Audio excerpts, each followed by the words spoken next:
Douglas Murray and Cenk Uygur are on bitterly opposing sides of a debate on Israel's war in Gaza. Millions have watched them passionately articulate their cases on this show, but never together. So tonight, on our final show of the year, we've invited these two big brains to debate the big outstanding questions on this conflict. How does the war end? Will Israel face repercussions for the scale of its response to October the 7th? Has it committed war crimes? What is the future, if any, for Hamas, for Gaza, and for the prospects of a true Palestinian state? Most importantly, how do we get to peace?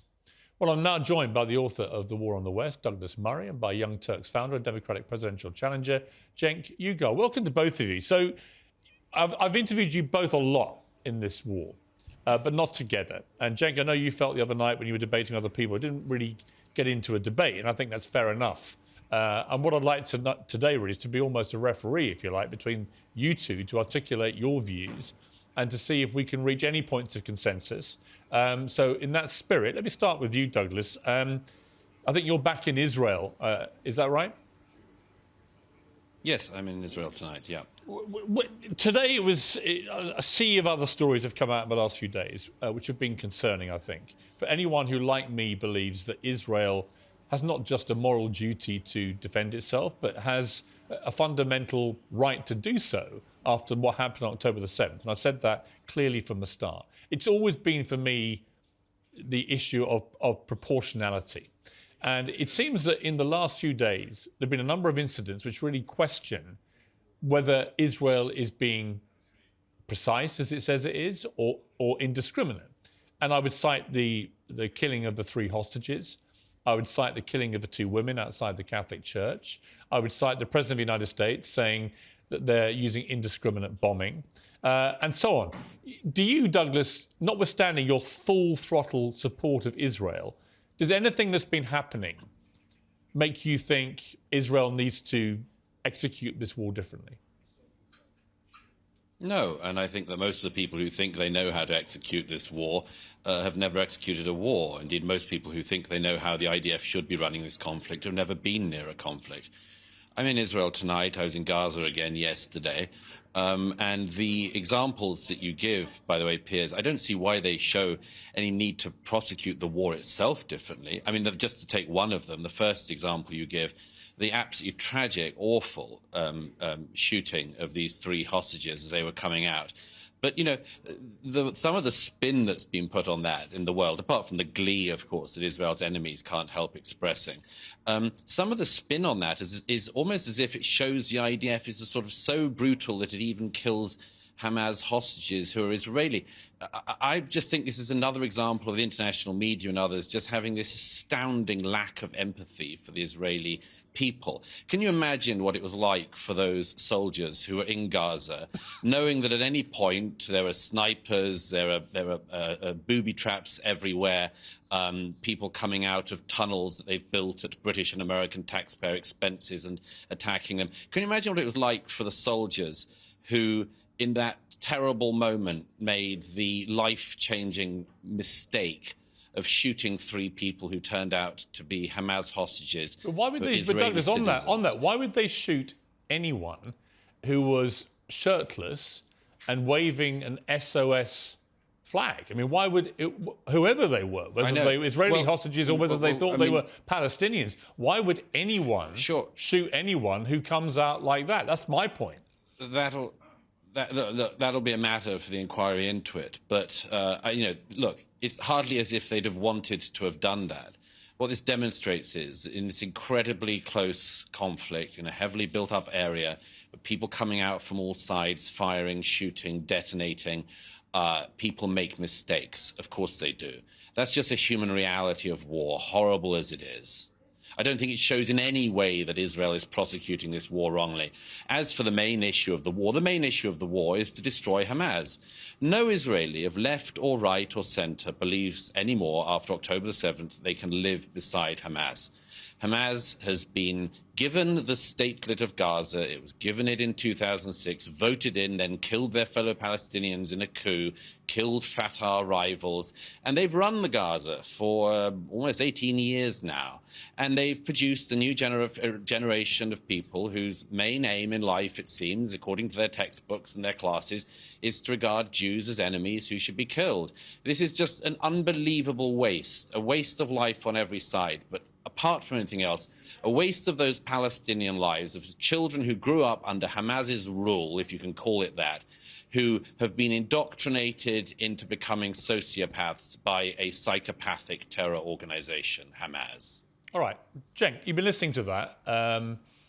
Is there anything that Douglas said that you agree with? No, nothing. Not even about the way Hamas has presided over Gaza in the last 18 years? Yeah. So that's a weapon of mass distraction. It's Israel doing genocide on the Palestinians right now.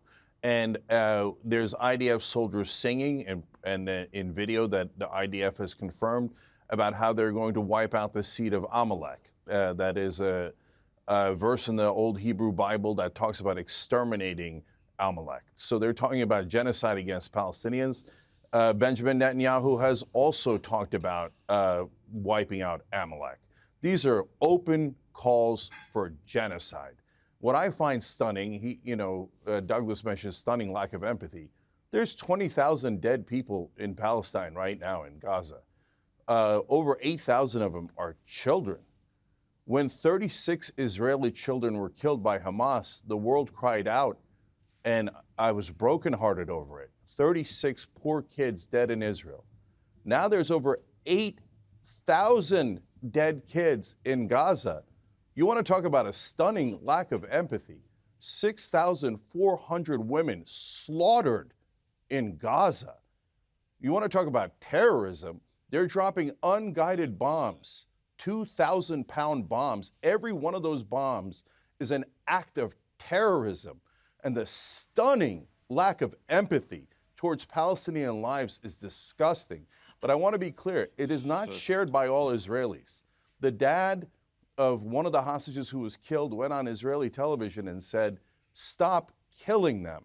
And he didn't mean the hostages.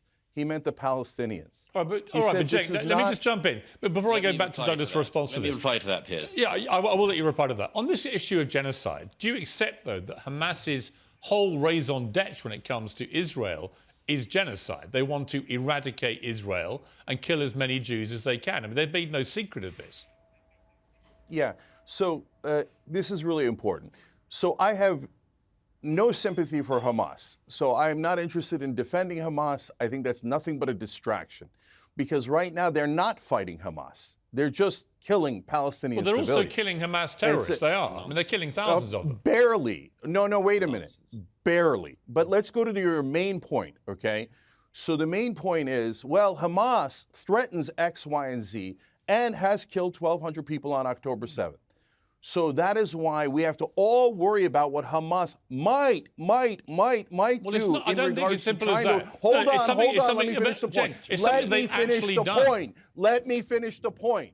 At what they might do if they had infinite power, the kind of power that Israel has. Meanwhile, Israel is actually doing the genocide, is actually preventing a Palestinian state and saying you are not allowed to exist, and if you dare try to exist, we'll kill 20,000 of your children and women. All right, Douglas, respond to that.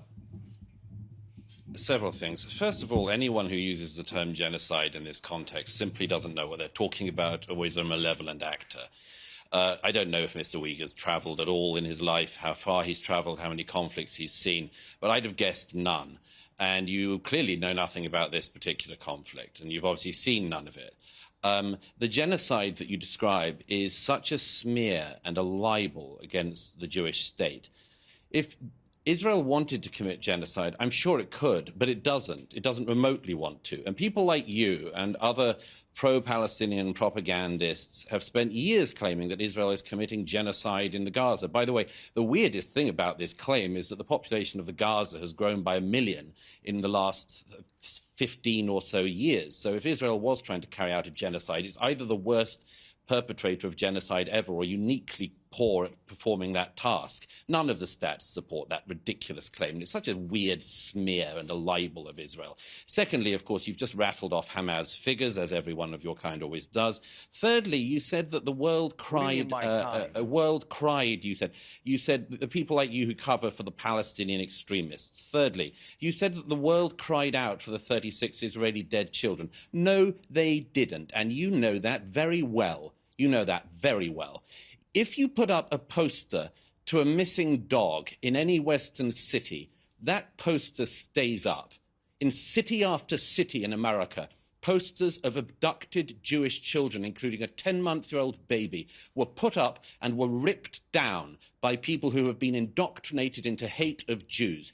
Nobody would rip down the poster of a missing dog, but from Dublin to Berkeley, they ripped down posters of abducted Jewish children. So no, I don't think there was very much care for that around the world. Let me put this to you, Douglas. Let me make two other very quick points. Firstly, you said what Hamas might do, as if it was some kind of hypothetical. Hamas showed what they do, what they want to do. It showed it on October the 7th, and its leadership, as I'm sure you very well know, said that they would like to repeat that again and again until they have got rid of every Jew. So, I don't know. I would trust Hamas's word on that rather than your interpretation of what you think they mean when they say that, and your generous interpretation of what you think that means. And finally, as for preventing a Palestinian state, it is nonsense that the Israelis have prevented a Palestinian state. They gave the Gazans a Palestinian state in 2005. They gave them a Palestinian state in 2005 when every Jewish person was ripped from their homes in the Gaza by IDF soldiers. And the Palestinian people were given a state. And what did they do? They voted in Hamas, who then killed their fellow Palestinians, never had another election, and used all the billions of dollars of taxpayer funds from the US, UK, and Europe to build terror tunnels and to enrich themselves so they could live the life of luxury in Qatar. Again and again, the reason there is not a Palestinian state is because the Palestinian leadership doesn't want one. Okay, Douglas, didn't want one in 1947. It preferred war, and it doesn't want one now. Douglas, let me put one point to you raised by Queen Rania of Jordan in a new piece for, I think it was the Washington Post. In just over 2 months, she said Israel's turned Gaza into a hellscape. At least 8,000 children have died, more than the death tolls of Pearl Harbor, September the 11th, and Hurricane Katrina combined. These are gigantic and horrendous numbers of children being killed. Do you not have any qualms about the number of children being killed? I mean, does it not suggest that Israel... I want to hear Queen Rania talking about this as much as I want to hear Queen Camilla or Meghan Markle. I mean, it's pathetic. Queen Rania is holding on to her own position in Jordan. The only piece of advice she has for anyone is how to marry a king. Queen Rania herself is just playing a very nasty political game. If she cared at all, and I would pose this to all the states in the region, if Jordan cared at all for the Palestinian people, they would take them in. They would take them in. They don't want them. If the Egyptians wanted them, they'd take them in, but they don't. Do you know why? Because every country that takes in the Palestinians gets terror. It happened in Egypt, it happened in Jordan, it happened in Syria, it happened in Lebanon, it happened in Tunisia, on and on. That's why these people don't really care about their fellow Muslims. They just care about hating Jews. All right, Cenk, your response. Yeah, so you asked if he cared about 8,000 dead babies, and his answer was no. Queen Rania bothers me, so complete non-answer, because he doesn't care. He doesn't think that Palestinians' lives are worth anything. He just called them all terrorists. Well, it's nice you can put that word and this is what they always do. There you go. So hold on, I let you talk for a long time, so why don't you shut up for a second? So we've got all of these dead babies. We've got all of these dead babies that this monster doesn't care about. He says keep bombing them. A former intelligence officer said in the Israeli press they're using AI in a program called The Gospel, where he said it's basically a mass assassination factory. And we could all see it with our own eyes. And you can do all the propaganda you want. No one believes your nonsense. We see all the dead women. We see all the dead children. Now Israel has killed 20 times the number of civilians that Hamas killed. So would I want Hamas in charge of Israel? Never, never. I don't trust them, and I don't believe that they would be benign. So all of this propaganda about, people don't mind Hamas. No, we mind Hamas. We terribly what happened on October 7th. And I've now shown you different Israelis that have said that it's a problem. And I want peace and security for both Israel and Palestine. And this does not get Israel any peace or security. But when you ask the other side, do you mind tens of thousands of civilians that have been murdered, incinerated alive, body parts picked out of rubble, little babies killed over and over again in what is even the Israeli Prime Minister is referring to as Amalek, meaning an extermination of the Palestinian people. And I must clarify the difference between a genocide and a Holocaust. A genocide is when you target a specific people and kill a lot of civilians. Srebrenica, where 6,000 people were killed, was considered a genocide. So it doesn't mean you try to murder every single person in that Cenk, let me ask race. You. That is a Holocaust. Okay, let me reply. Wait, one second. Before I go to Douglas, Cenk, one question. You want to get rid of Hamas too, as does Douglas, as do I. If you don't do it the way that Israel is currently doing it, given that they live amongst the population, how else do you do it? Yeah, there's an excellent way to do it, and there's the right way to do it. So let me explain. So war, this guy talks about, I love war. I go to all the conflict zones. So by watching it and rooting on for more death, I know something about conflict. You know nothing. So here's what reality is. War gets you more war, but peace actually works. So when Israel did a peace deal with Egypt, not only were the Egyptians safe, but the Israelis became safer. That peace deal has held for decade after decade. So how do you do a peace deal in this case? What you do is you do the two-state solution now, and you do it with the Palestinian Authority in the West Bank. And if you then have a Palestinian state, the Palestinian Authority would have the credibility to drive out Hamas from Gaza. That is a realistic plan for both peace, security for Israel and the Palestinians, and driving out Hamas. The idea that you're going to kill 20,000 more civilians, 200,000 more civilians in Gaza, and it's going to drive out Hamas. Okay, let Douglas answer that. Let Douglas respond to that. First of all, I mean, your other guest, I mean, I don't know what kind of a creature he is. He's a kind of low-grade thug, as far as I can see. He's listened to nothing I've said. Yeah, I know, because I'm Muslim. That's what you call all Muslims. I'll tell you. No, it's not that at all. It's not that at all. I just think that you're just a very low-rent racist.